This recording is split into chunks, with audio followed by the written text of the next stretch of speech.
structured, to the way the show is structured, to the way these people cut their promos, like a Liv Morgan and a Becky Lynch. It is downright just the queens to the pro wrestling fan. It really is just fucking depressing. If I didn't have to be here tonight, I was honestly, for the first time in a very long time, just seriously contemplating just cutting the fucking show tonight, not even being on it.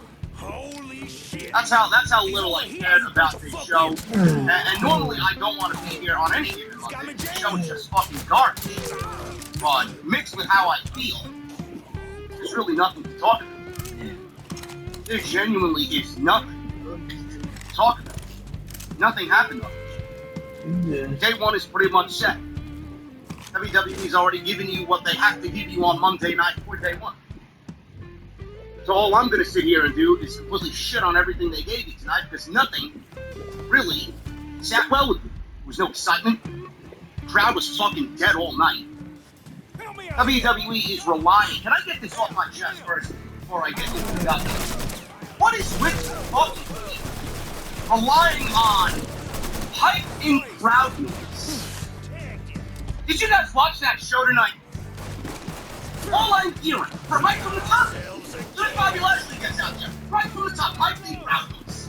I see people sitting on their fucking heads, not moving their goddamn lip. Not getting out of their chairs, cheering, I'm hearing hype in crowd noise on Raw. Why? I thought we were out of the Thunderdome. We have live human beings, no matter where the fuck they are. Bubble fuck Milwaukee. I don't give a shit where you are. Make some fucking noise. And if they're not making noise, why don't you just give me the genuine reaction of the crowd sitting in fucking silence? I don't need you to pipe in crowd noise to make your obviously unentertaining show entertaining. He killed one of our boys. You look like a bunch of fucking geeks. By piping in crowd, when have you ever seen Tony Khan pipe in crowd noise? For an AEW show, AEW shows are exciting. Those are real fucking things. Now WWE's trying to pretend that their shows are exciting. Meanwhile, we all see the people not moving a fucking limb in these venues. It's unreal, man. It is fucking depressing. And they think they can get away with it. They think they can get away with it. It is so fucking sad. Piping crowd noise. Nothing about these matches or anything is exciting. There's not one fucking feud on this show that I'm genuinely emotionally invested in. The only thing on day one show is Brock Lesnar and Roman Reigns. That goes without saying. Because that's the only thing WWE seemingly writes for. Everything else, forget about it. It's just there. It just exists. Just takes up space on the fucking card. The show is absolutely fucking horrendous tonight. I don't know how anybody watches this show and finds any there was some geek online. I was on Twitter for the last 72 hours. God bless you. WWE does nothing right. And I got people telling me, oh, you gotta find one positive thing about Monday Night Raw. It's Monday Night Raw. Positivity doesn't exist on Monday night. The fuck are you watching? What are you guys watching? There's nothing about this show that is remotely positive in any way, shape, or form. If there is, I'd be the first to tell you. I find more positive on Tuesday night when it comes to NXT than it does Monday Night Raw, and that show is fucking embarrassing. WWE is clearly taking the holidays off. Next week, I believe, is a tape show, if I'm not mistaken. I think next week is a tape show. WWE is long gone for the holidays, folks. They got their fucking eggnog scored. They got their gingerbread cookies on the stovetop. They're out for lunch. You ain't getting anything remotely interesting before day one, man. That's it. They gave you what they gave you, and that's it. They're taking the holidays. What do you need to know about that? We're going to go over what happened on tonight's show, man. We got Big E, Bobby Lashley, Seth Rollins, Kevin Owens after he just signed a new WWE deal. This is a $3 million WWE deal. I still haven't found out if there is a no-cut clause or No cut. Oh, Biz! Contract. 3 of them. Meltzer apparently said it. I don't know if it did or not. I have no idea. Damn, I don't know man. why, of all people, WWE would give one random guy no cut. Shit. Kevin Owens of all people. But he signed a $2 to $3 million contract. He's in the WWE Championship match at day one. Maybe he wins it. Maybe that's his reward for signing that big money deal to stay with Vince and the most dreaded show in the industry, Monday Night Raw. But as long as his family's being fed, good on KO. We got that situation. Not really all that exciting. Big E's WWE Championship run has been monumentally just a failure. Big E's WWE Championship run has been absolutely just terrible. I don't know who thinks Big E's title run has been good. I don't know what the fuck he's done. What has he done that stood out? He hasn't really been positioned as a big guy on the show. Every time I look at him, he's fucking eating a pinfall, or he's on a losing end of something. He got treated like a fucking afterthought against Roman Reigns, exactly where WWE positioned Big E in the upper tier of the company. Oh no, you're good, but you're not Roman Reigns. So, yeah, one-sided match with Roman is all you're going to get as Survivor Series. Big E's reign is a failure. I don't want to hear it from anybody. He's not making the title look good. He's not making the show better. He's not making anybody in the ring look better. I can't wait till they take the fucking championship off. To be quite honest with you, I wouldn't necessarily put it on any one of these fucking guys in the match, but he isn't doing anything with that fucking title. Not one single thing. Becky Lynch and Liv Morgan. The WWE filmed this clip at Becky's gym. Gymnasium that apparently she owns with her husband. And they filmed this thing, and God, this was awful. I don't know if you guys watched this. Becky was in the ring with a kendo stick. She picked the fucking kendo stick and she's swinging up here. I'm like, boy, Liv Morgan, how tall is Liv Morgan? What is she, like 4 foot fucking 11? And Becky Lynch is swinging as if she's swinging at a fucking inside 99 mile an hour Mariano Rivera fastball. What the fuck are you swinging at? Liv Morgan's like fucking 4 foot. And you're swinging up here. What a bunch of fucking idiots, man. Who fucking produces this shit? Really? How does that get anybody more excited about this match? Oh my God, Liv Morgan, she's fighting behind. She's got one wrist. Becky Lynch took advantage of her wrist. Then I gotta listen to Liv Morgan cut a fucking promo, man. Jesus fucking Christ. You might as well put the goddamn fucking teleprompter in the ring. Because that's exactly how she sounded. No emotion. Yet this is the woman that WWE fans want to see as the Raw Women's Champion. How could you be a fucking legitimate champion if you can't cut me a fucking emotional promo on Becky Lynch, of all people? Right out of the gate, fail. You ain't championship material if you can't cut a promo. And God only knows what Vince McMahon is thinking. Jesus fucking Christ, get that woman some goddamn promo classes. There's a reason why the Performance Center exists. What a horrible, horrible segment. We got the cutting edge tonight with Edge and Maurice. We got Minx TV tonight. Jesus. I mean, I don't know. Almost as if WWE went into tonight's show. How do we do as little as possible? That's right. That's exactly what they gave you on Monday night. AJ Styles and Omos is broken up. Omos is now a single guy. He's a single guy. Fucking not tag team wrestler in WWE. Yeah, that's gonna go over great. That's gonna go over so swimmingly in WWE, right? We'll ask for an Omos single. I know we've all been asking for an AJ Styles single from, but Omos, you gotta be fucking kidding. This is going to be a collab. Whoever came up with that idea, Lily came up with that idea about 4 years ago. The guy is nowhere. The guy can't even walk. Hey, you want to put this guy in a singles role? Yes, put him in the Royal Rumble and have him get his obligatory fucking 13 eliminations and then doesn't win the Royal Rumble. Then they got AJ Styles going back to NXT. Well, actually, I don't even know if he's ever been in NXT. But honestly, did he make an appearance in NXT? I'm not really sure. might be the first time that they're actually bringing AJ Styles to NXT. I could have swore that they used him and Gallows and Anderson at one in NXT. I'm not really sure. But they got AJ Styles taking a flight from Milwaukee to Orlando tonight to go appear on NXT Tuesday night to have a showdown with Grayson Waller.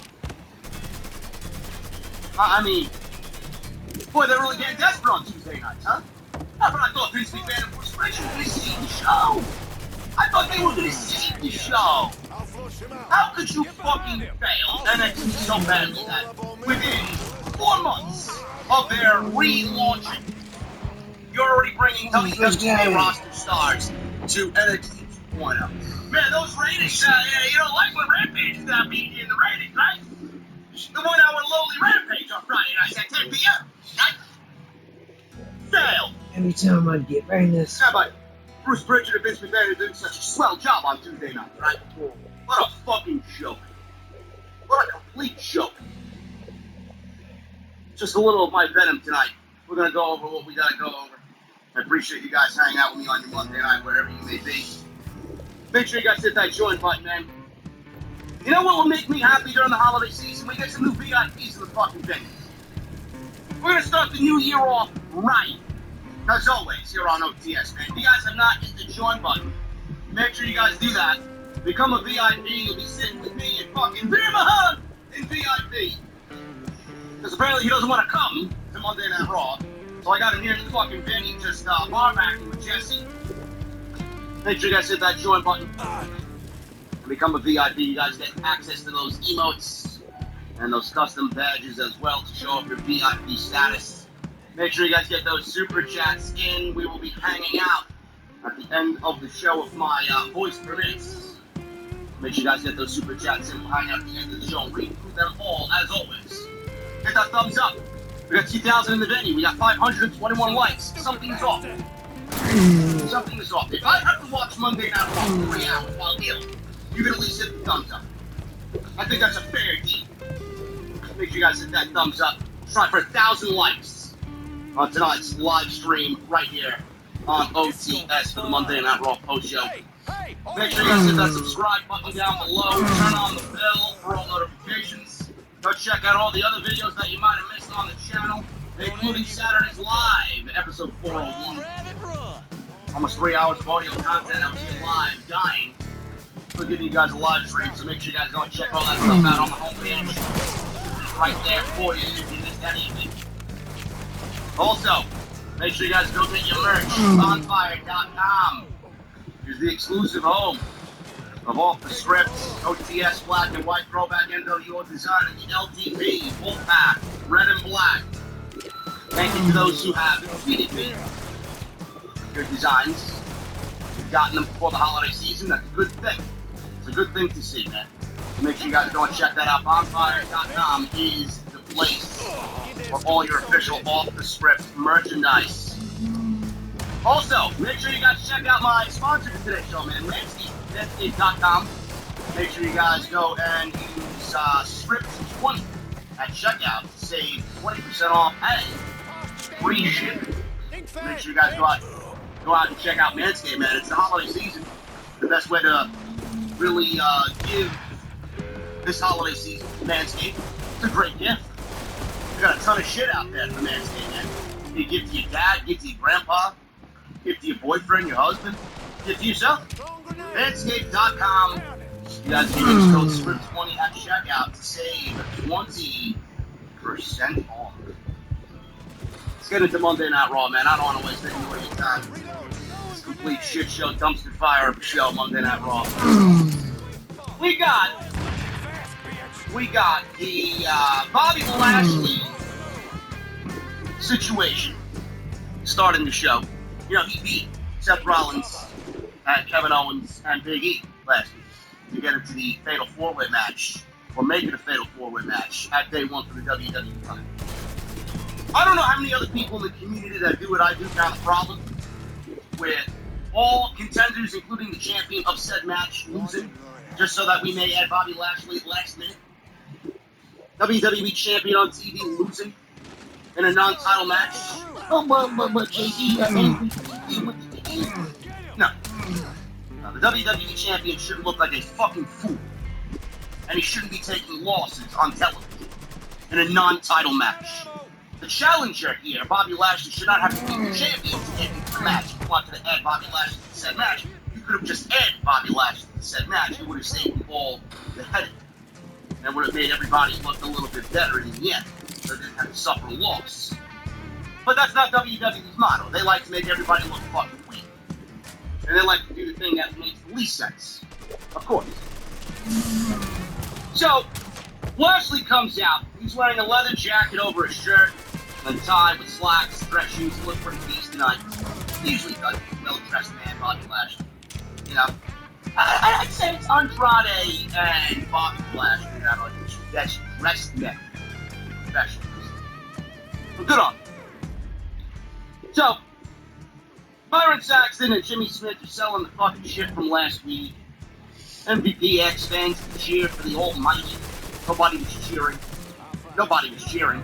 All I heard was piping fucking cheers or boos from the production truck. And gets a button and everybody starts fucking cheering and nobody's moving. That's typical WWE. So, he touted what he accomplished last week. He compared it to winning a bunch of different sport competitions in one night, like the Boston Marathon or a big MMA fight. Biggie then interrupted and walked to the ring. He said, "Something is sticking in his craw." Typical Biggie language. He said, the Bobby he knows is strong and dominant, and he has a lot of sisters. Guys, please bring back that terrible storyline, or bring me back to that terrible storyline. Remember that Bobby Lashley said? Wasn't Max Cash one of his sisters? Now look, but when it comes to getting it done in the ring, he does it all on his own. So that's why he's so surprised when Iceberg Slim over here puts the MVP. Cracked him in the knee. MVP smiled and he's very happy about what he did. So that made him think Lashley doesn't have the plums he thought he did. You know, who uses this type of language? Really? Oh, I didn't think Lashley had the plums. But what are we, fuck, 40 years old?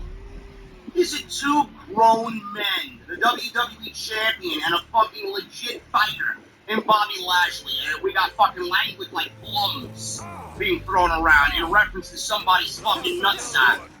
Fucking serious. Can we go a little bit more mature on this show, please? I swear to God it won't hurt you. I swear to God it won't hurt you. I swear to God the fucking 6-year-old idiot in the crowd is not gonna fucking care. Okay? Can we have a little bit more of an adult-orientated show here? He said that made him think Lashley doesn't have the plums. He thought he did. Lashley says he didn't need help from anybody. Lashley told MVP to confirm that he interfered on his own. He says he didn't ask for or need his help. Lashley says he's no saint, but he'll spear his ass and take the victory no matter what. Lashley told MVP that people are questioning whether he can beat Biggie on his own. Listen, Bobby. Listen, bro. Bob, nobody's asking. Nobody's asking that at all. They're worried about what type of cheese they're going to have with their dinner tomorrow night. Whether it's Wisconsin sharp, Wisconsin mild, a extra sharp, maybe a nice cheddar, Swiss, provolone maybe. I don't know. A Gouda. Maybe a nice mozzarella, maybe a nice Parmesan, man. This is cheese country. They don't give a fuck if you could beat Bobby Lashley or if you could beat Biggie on your own. They don't give a shit. Come on. So he revealed to MVP, or he revealed that MVP, rather, told him last week that he could beat Biggie. So he told MVP to give it a try this week. He said he's a two-time United States champion. He said he'd stand outside the ring and see if MVP can win. So Biggie set him with the WWE title right in the ring. Placed the title in the ring. He's getting ready to wrestle MVP here. And Biggie was ready to fight. MVP was obviously not dressed to wrestle, and he's fucking limping with a goddamn cane. So I hope not that MVP was not going to wrestle here. But some problems, Kevin Owens jumbled Lashley at ringside from behind and threw him into the ring post. Biggie then joined in on the fight, but Seth and KO beat him up. Then they entered the ring and stomped away at Lashley. KO held him as Seth set up for a stomp. Biggie then interjected himself in this thing. Lashley got up and gave Seth a dominator. Listen. I don't know how anybody is genuinely interested in what's going on. How could you? You do realize that you have one babyface in this entire program. You do realize that Big E is the only baby. Seth Rollins is a heel, Kevin Owens is a heel, and Bobby Lashley is a heel. Now, did this turn Bobby Lashley into a babyface? And we just didn't know. Was this WWE's way of turning Bobby Lashley into a babyface? Certainly seemed like it to me. He was a little bit more in a sympathetic role than Kevin Owens and Seth Rollins were. So does this make Bobby Lashley a fucking babyface going into the Day 1 WWE title fatal four? I don't know if that's really the right move. Nobody really gives a shit about Bobby Lashley. He plays the heel role a lot better. But this is what WWE has done. They really sucked all of the hair Oh out shit! of this entire WWE title program because you have 3 fucking heels and 1 babyface. And the babyface in this role, Big E, isn't even playing his role all that well. He sucks as champion. His entire reign has been a fucking blatant one, if I'm being honest with you. So there's no reason why I would want Big E to win this thing. He's been looking like a fucking loser every week. Why would I put my faith in Big E? Why would I want Big E to win? He's been looking like a chump every week. Lost here, lost there. He's getting beat up here, he's getting beat up there. Oh, because he's the babyface in this thing, I gotta cheer for Big E? No. It's got me jammed. I don't know who the fuck I want to win this match. I said it once, I'm gonna say it again. Seth Rollins probably been doing the best work of his career, best work of his year. I'd give it on him on just work ethics alone. Not gonna give it to Bobby Lashley. We've seen him as WWE champion already. And Kevin Owens? Kevin Owens hasn't really done anything to be a WWE champion. Not gonna sign a fucking contract and then reward him with a WWE title. It's not how things work. But I said last week, if Bobby Lashley doesn't win this match, everything that you watched on TV has been a complete waste of time. Everything. Every single thing has been a complete waste of time. He won again tonight. He won last week. He beat all 3 guys. If Bobby Lashley does not win the WWE Championship, you have made everybody in this scheme look like a fucking idiot. What? And Bobby Lashley, after beating everybody but can't get the job done at the main event, can't win the Big E. And if Big E wins the title, or retains the title rather, what does that do for him? Oh, yeah, he finally won. Great. This entire thing is one big clusterfuck, man. Seriously. I don't care about Big E and Lashley as enemies. I don't care about Big E and Lashley as allies. I don't care. I don't care. The most interesting thing here, probably, at the end of this show, was Seth Rollins and Kevin Owens forming some sort of alliance. Because I like the makeup of that team. And I watched WWE turn them into some fucking makeshift tag team, being that they broke up. AJ Styles and Omos. Oh yeah, we'll use you guys as a tag team. What a complete fucking mess, man. Bobby Lashley, if he doesn't win the championship, everything you've watched over the last 3 weeks is a complete waste of fucking time. And everybody looks worse. Backstage, Bianca Belair was smiling and warming up. Sarah Schreiber approached her next about Dough Drop. Dough Drop. She said that they'll have one final match where they'll learn no matter how much she attacks her, she'll never take her out. She said her hand will be held up in victory. Undeniable EST of WWE. So emotional. Such shitty. Not WWE, right? More scripted fucking shit by WWE. This is the final match, man. The final chapter. How many times have you heard that one? Final chapter. The final chapter is usually just the beginning. Kevin Owens, he was backstage. He says he's known Lashley since 2004. And he somehow keeps getting younger. He says he's like a super jacked Benjamin Button. So they need to take him out of the match. Seth says he can't hear himself think. Adam Pearce and Sonya Deville approach them.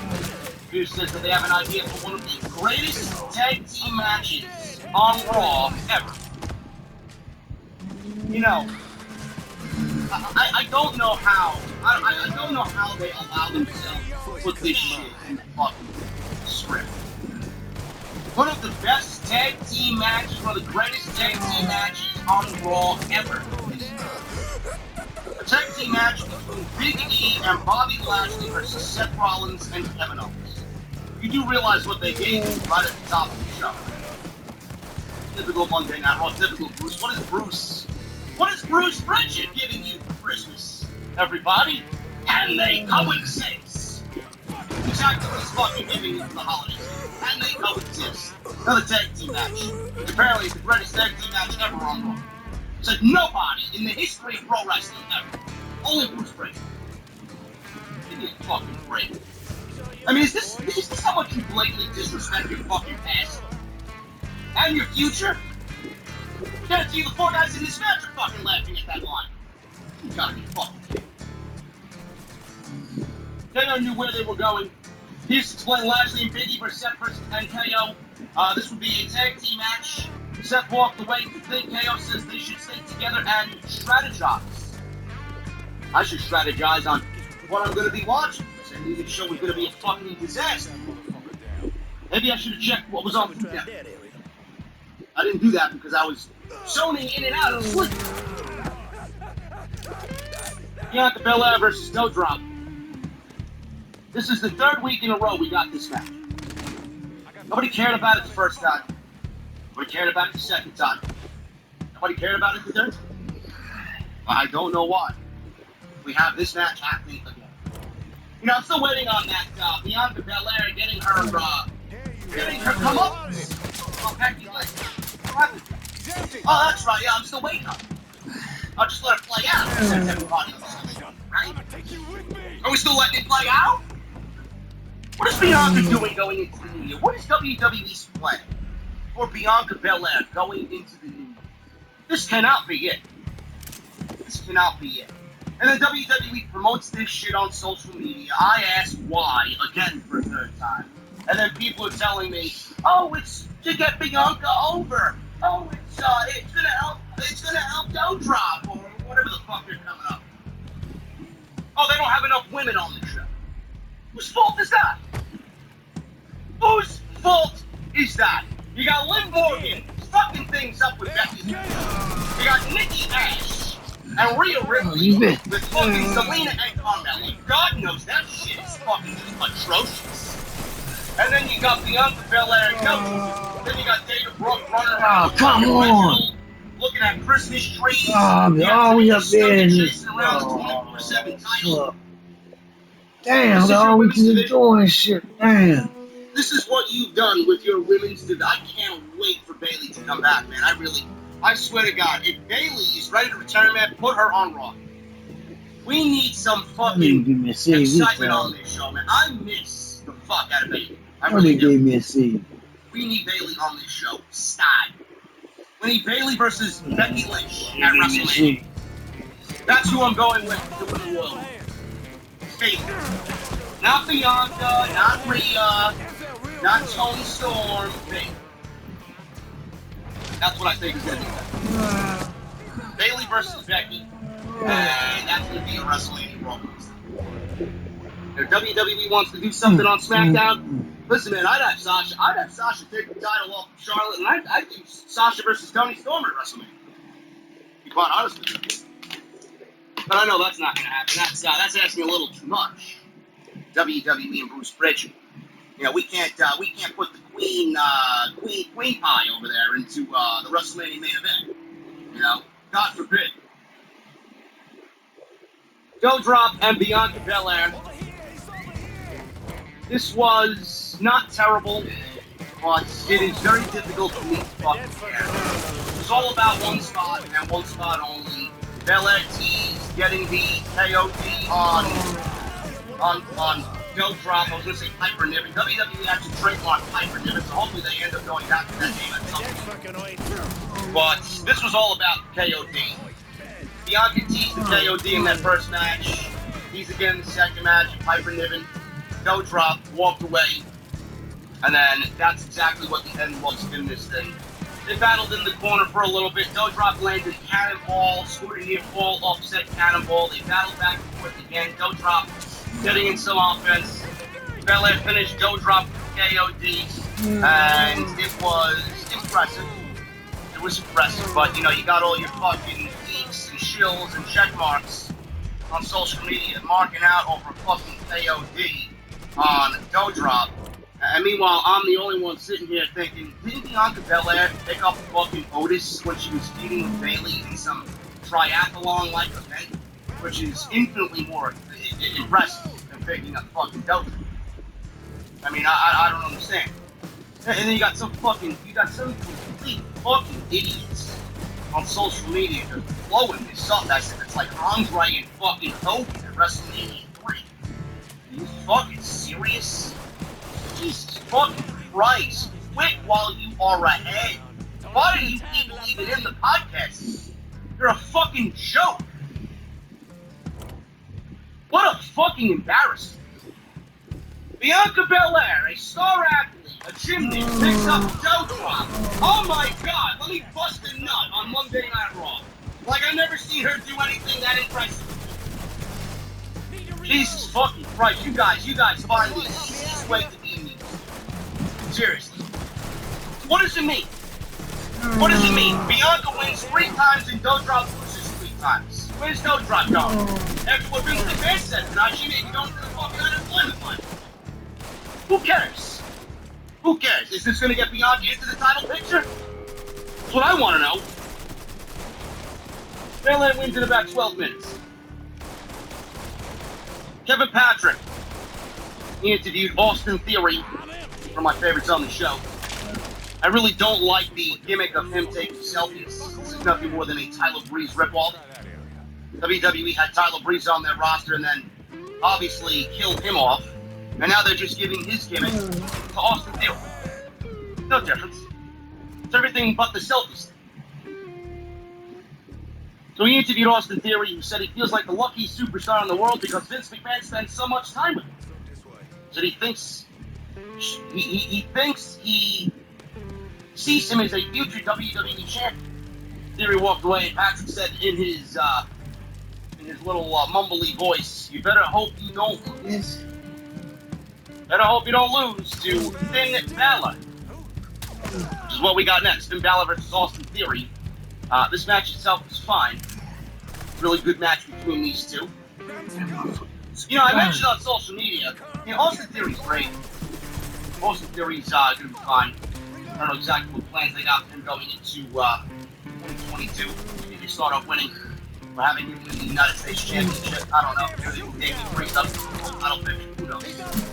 That's exactly what I do with him. I wouldn't skyrocket him too quickly. He's very young. He's 24 years old. But Finn Balor, man, I tell you, I don't know how you guys feel about Finn Balor.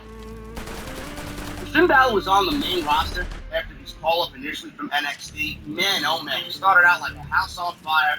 WWE fucking dropped the ball on Finn Balor. They turned him into a fucking underwear model, walking face ad that had his crotch shots be fucking highlighted by Kevin Dunn and the production team, smiling everywhere. That was a complete fucking loser. And then all of a sudden, Triple H brings him back to NXT, wins the NXT title. He kind of anchors the brand for a little bit. He's as better as he's ever been, right? He looked as good as he's ever looked. Triple H kind of resuscitated his career. And then he gets brought back to the main roster. And everybody's like, oh, Finn is back. They're just going to take the momentum that he built in NXT and they're going to use it on SmackDown. Finn is back, everybody don't break, right? Then we got Luke Monday Night Raw, and here we said, Finn Balor feels just like he did in his first main roster run here in this second main roster run. The only thing is, he's not smiling. But he's still losing. He's got no credibility. He's got no momentum. He won a match tonight, but what the fuck does it mean in the end? It means nothing. He beat Austin Theory tonight, that's right. He lost last week in a fucking tag team match with the United States Champion against the fucking Dirty Dogs. Finn Balor is nothing more than a goddamn mid-card act on Monday Night Raw, and it's a damn shame. It really is a damn shame. You got somebody like Finn Balor who could really transcend and bring some sort of fucking excitement and popularity to the show, and you got him feuding with Austin Theory in a nothing match. It's great for Austin Theory, because Austin Theory looked great. This is the type of guy you want in there. Let's do that. But I mean, what is Finn Balor doing? What are you doing for Finn? This is what you think of Finn? This is the extent of what you're using Finn for? I don't know if that's really beneficial. You got a decent main event scene if you really look at what you got on Monday Night Raw, and you're wasting it away with Balor in this fucking role.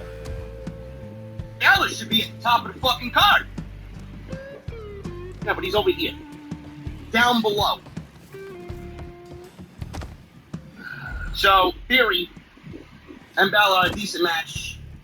Theory took a selfie as he posed in the ring. Bell rang. Balor went right after him aggressively. Collar and elbow tie-ups to start here. Theory came back at ringside, ran Balor back first into the ring apron. And we got Balor then coming back here and was trying to mount a comeback. We got Theory sweeping Balor's leg. He went for a kick on the ringside apron, gave him a neck breaker onto the concrete outside, which looked cool. So that goes to a commercial break. Theory was in control. Balor was making a babyface comeback from behind. Theory knocked him off balance. Theory slammed Balor off the top rope. He then grabbed his phone, took a selfie as he made the cover. Balor leveraged Theory's shoulders down for 2 count. Balor then made a comeback with a drop kick and a top rope coup de grace for the win. And that was it. We got Finn Balor beating Austin Theory after the revenge attack last week on Monday Night Raw. Nice match here. Austin Theory did something in this match that really looked fucking great.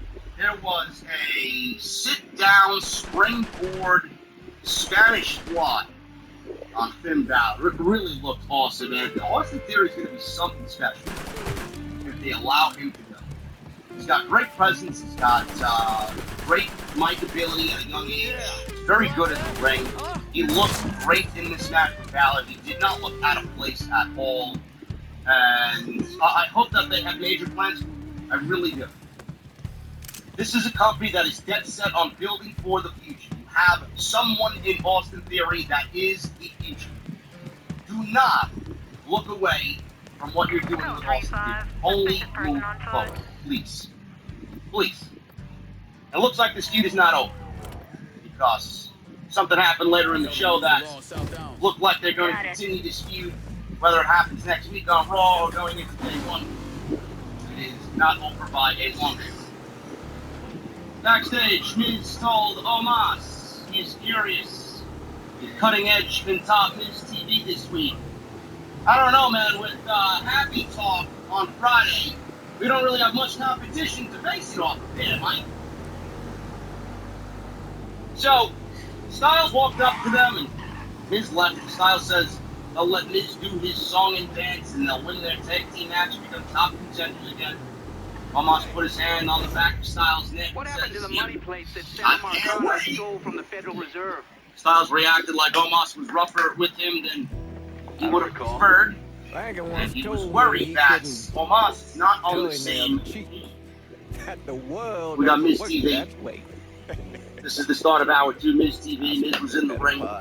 He opened up with a serious tone here. He addressed his beautiful, loving, understanding wife, Maurice, with the Miz. Said he loves her and that we treat each other. he loves her and his family. He will not talk about their relationship on Miz TV tonight, and hopes that she doesn't talk about their relationship on the cutting edge tonight with Edge. And he quickly moved into his Miz TV shtick, introducing AJ Styles and Omos. So someone can make a few bucks. Miz. He's sitting there. Omos is there. He takes a chair. Omos takes a chair, throws it out of the ring. He doesn't need to sit. He just needs to stand and look intimidating. Omos. And Miz says, "Listen, I didn't get that chair. Thank you for getting rid of it." Always gonna be He tells Omos. He says he noticed that they didn't have sleep lately. Styles says, "Like you and your wife." So Miz asks if the magic has left. Styles called it growing pains, but said they are destined for greatness. He said when he first saw Omos' untapped potential, he knew he had to take him under his wing.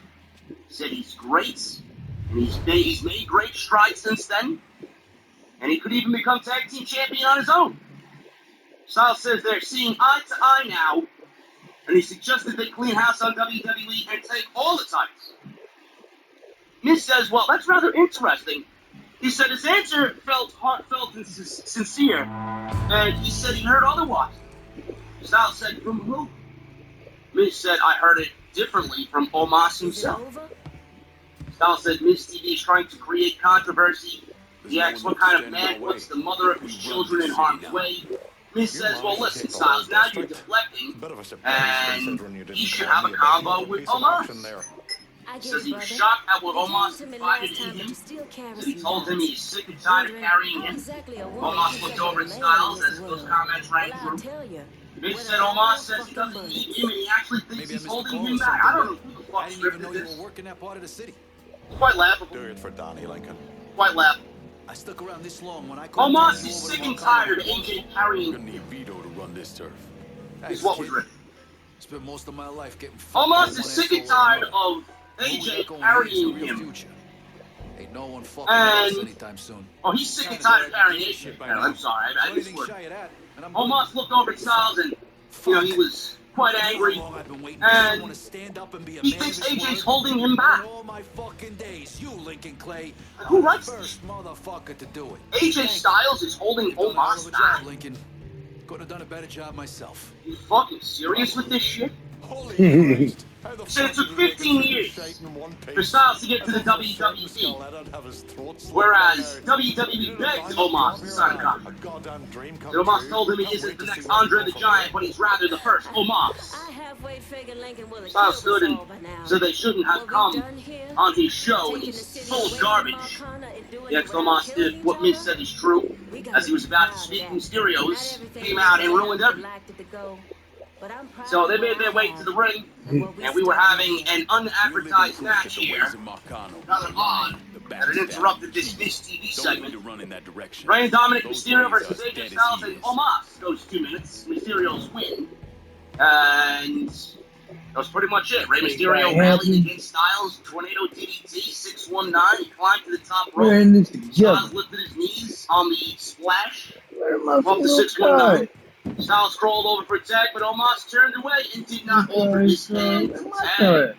Styles looked upset. Rey rolled up Styles from behind, and Rey Mysterio pins AJ Styles in 2 minutes. Styles looked up at Omos, said he should have never taken him under his wing because he's a useless piece of trash. Omos shoved Styles in the face. Styles fought back. Omos brushed off Styles and shoved him hard to the ground. Styles caught Omos with a forearm.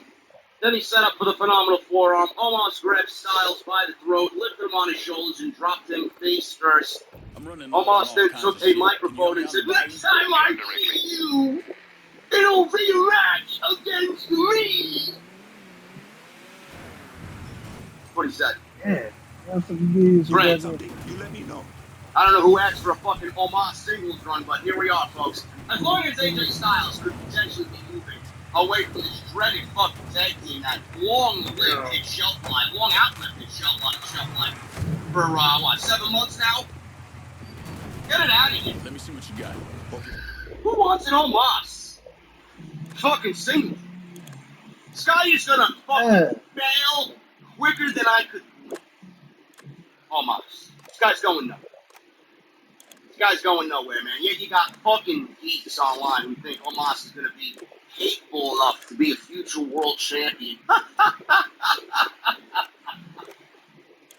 Oh, man. Jesus Christ, you guys are fucking ridiculous, man. Omos. I thought they didn't want to break this tag team up yet because Omos wasn't quite ready. You know, I didn't mind them sticking together as a duo, but they didn't need to be a fucking tag team. Now, AJ Styles vs. Omos is taking place next week on Monday Night Raw. I can't wait to see that fucking train wreck happen. Jesus Christ. Who books this shit? As long as AJ Styles is somehow in the main event scene going into WrestleMania, that's all I think we as a fan base want. For long, too long, this guy's been held down and straddled with fucking getting this guy over. Meanwhile, all Moss has done is held AJ Styles back. One-on-one match happening next week, man. Be there for the fucking disaster. Happy with that. Chad Gable. We went Man, one-on-one he's with on that Randy Orton. $10,000. This is something that I actually like to see more than 3 fucking minutes, Bruce. Maybe. Couldn't give us more than 3 minutes for the holiday season. Chad Gable and Randy Orton. This is New Bordeaux News. The Bruce no. Pritchard is the Grinch confirmed. Gable took Orton down with a leg sweep. Orton regrouped as Gable gloated. Alpha got it. Orton applied his mid-match side headlock in a 3-minute match. That's the obligatory Just gonna take a squirt, and I'll get her out to you. Gable escaped. He applied a head scissor. Orton set up a draping DDT. Gable blocked it. Went for a German. Orton blocked it. RKO. 1, 2, 3. That's it. That's a big hill. I'd like to see more than 3 minutes next time. Maybe.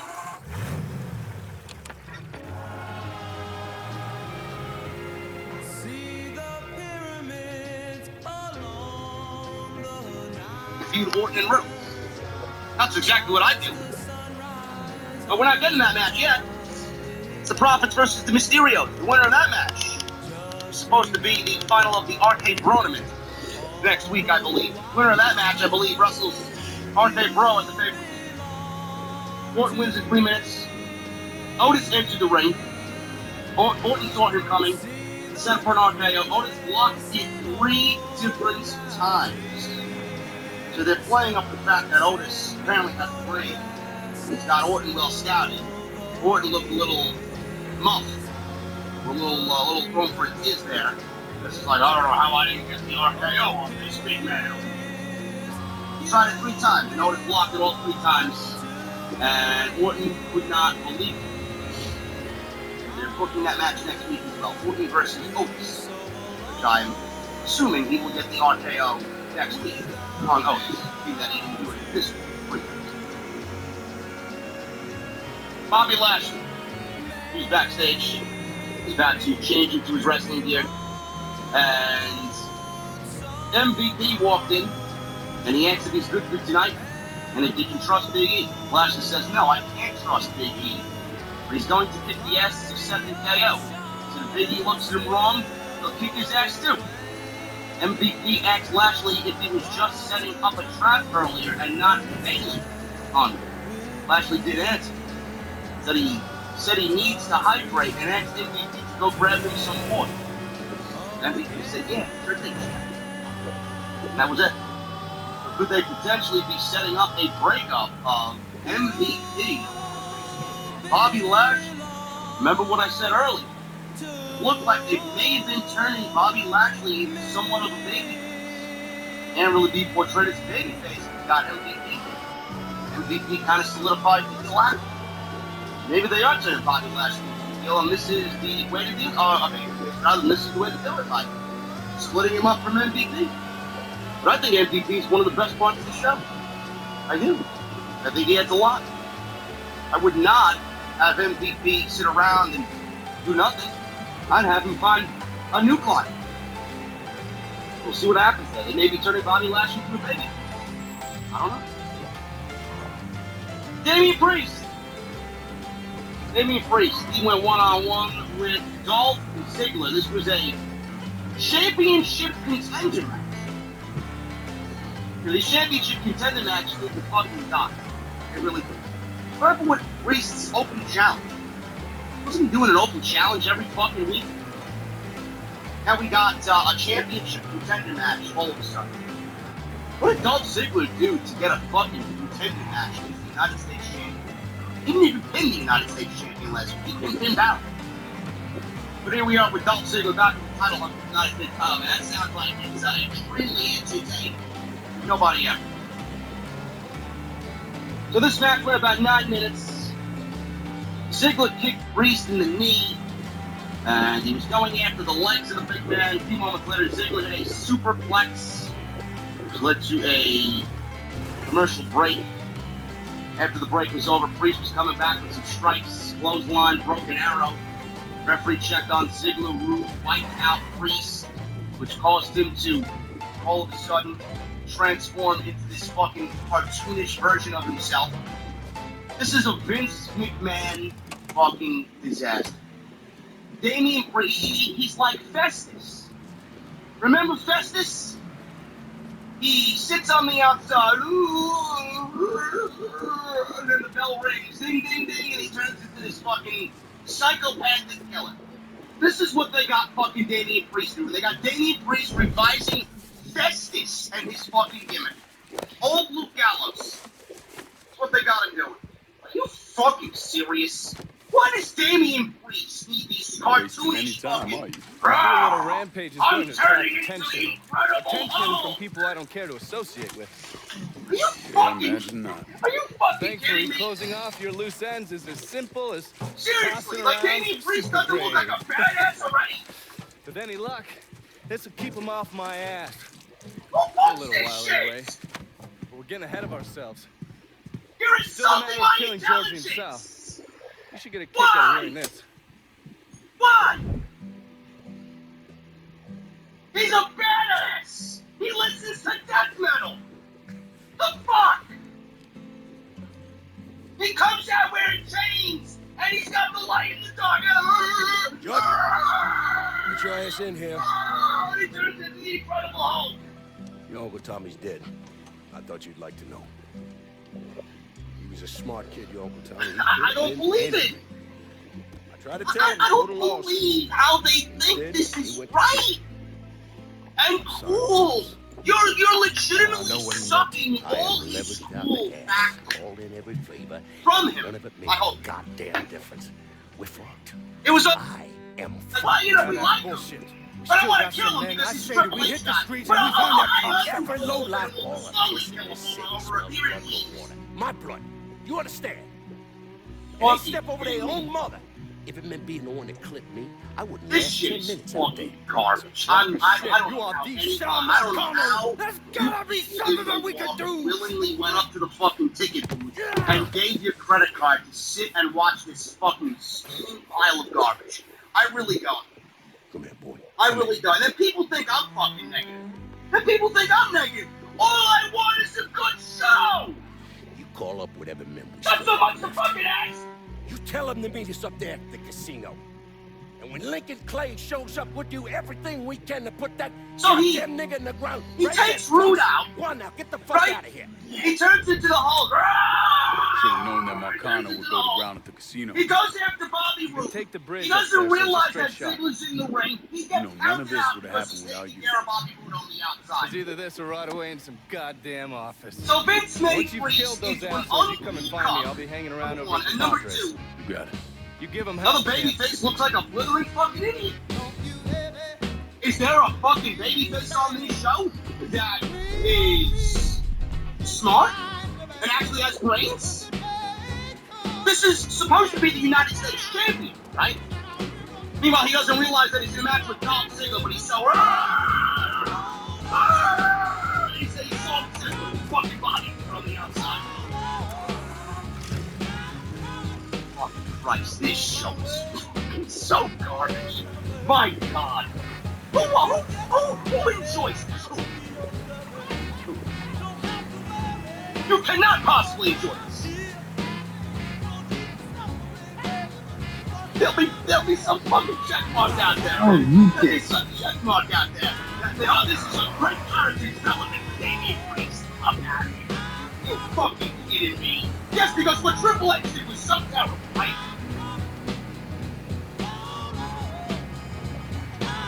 Moving on.